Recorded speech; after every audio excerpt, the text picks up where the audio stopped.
want to welcome you to the Ask Jeff YouTube channel. Here's today's question.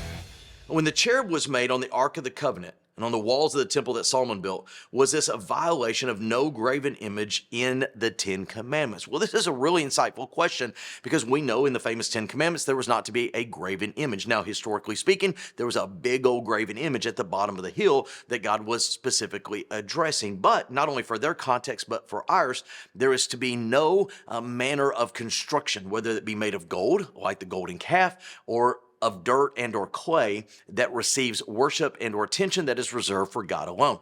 And so again, that's a struggle, particularly in our contemporary context when we have, shall we say, faiths of a Christianese type that have icons or imagery that people place as a means of adoration.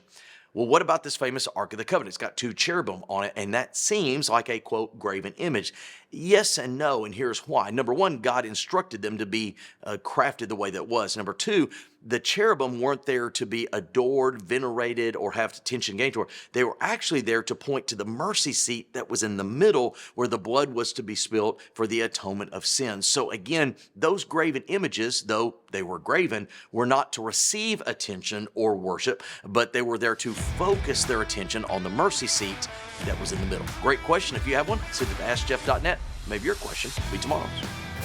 Thanks for being a part of today's daily question. Now, we answer a question each and every day. Please feel free to submit a new question at AskJeff.net. We may not have gotten to yours today, but we eventually will continue to be a part of this. Subscribe so you don't miss out on a question every day.